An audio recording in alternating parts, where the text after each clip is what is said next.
Дэлхийн зах зээл дээр газрын тосны үн буурсаар хахад манай улсад шатхууны жижиглэнгийн үн буурдгүй сонин гэж болохоор тогтолцоо бий. Уг нь манай хойд хөршид хэлийн цаана хэдэн километрийн зайд шатхуу 1000 төгрөг хүрэхгүй зарагдаж байгаа нь манай улсын шатхуу импортлогч нарын том толгойтой өөрсдөө дураараа ханшаа тогтоодгийг нь илтгэхэд өгнө. Гэвч өнөөдрийн байдлаар шатхууны үн буурах ямар ч боломжгүй албаныхан хэлээд авлаа. Учир нь дэлхийн зах зээл дээр газрын тосны үн нэг хэсэг буурсан ч олборлолт хийдэг хөрөнгө оруулалтанд буурсан учраас өдрөөс өдөрт хэлбэлзэж байгаа юм а. Мөн түнчлэн валютын ханшийн савлгаанаас ихээхэн шалтгаалж байгаа гэдгийг хэллээ.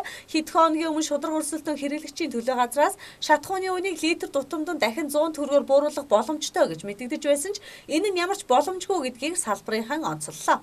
Миний хувьд шудраг өрсөлдөөн хэрэглэгчийн төлөө газрын дарга мөнх төртэй холбогдсон ирж уулзъя, ямар үндслээр ийм асуудал тавиа гэдгийг мэдээж өнгөрсөн оноос хойш газрын тосны үн бол хүн харахад бол мэдээж буусан байгаа. Гэтэл үндэж зэрэгсээд бас валютын ханшны өөрчлөлт олон хүчин зүйлээс шалтгааж нефтийн маань түлш шатхууны маань үн өсөж нэмэгдэж буурч байдаг.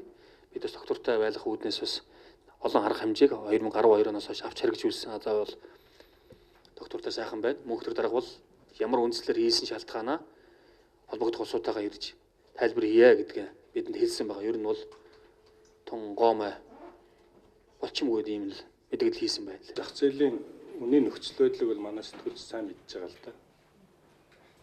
Энэ дуугаад эргээд өсөөд ер нь докторгүй л байгаа. Нефтийн зах зээлийн үн бол сүүлийн сар гарan бол нэлээд өслөө. Одоо нэг баррел торхын үн бол бидний одоо бензиний тооцож авдаг Brent маркийн тосны үн бол одоо нэг 41-42 тал явж байна. Баррел нь.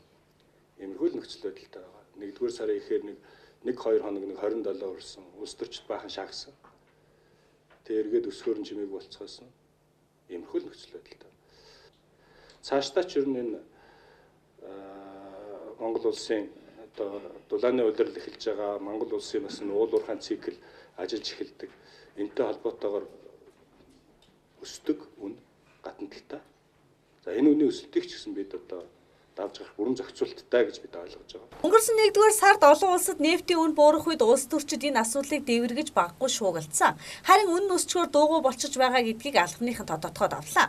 1-р сард тонн тутамдаа 27 ам долларт хүрж байсан бол эх сард 70 ам доллар болж өсөхөөр төлөв ажиглагдаж байгаа юм байна. Цаашаач нефтийн үн баггүй хэмжээгээр өснө. Нефтийн докторгүй байдал үргэлжилсээр байх тул үн буурах боломжгүй харин ч өсөх хандлагатай байгаа хэллээ. Ийхүү нефтийн зах зээлийн үн хань савлгаатай байгаа үед үнийг бууруулах биш аль болох өсөхгүй доктортой байлгахаар зохицуулан ажиллаж байгаа гэдгээч салбарынхан онцоллоо. Тэгэхээр бид цаашид шатхууны үн буурна гэж найдах биш харин өсөхгүй байгаад нь баярлах хэрэгтэй болж таарч байгаа юм а. Өдрийн тойлд уян мэдээллээ.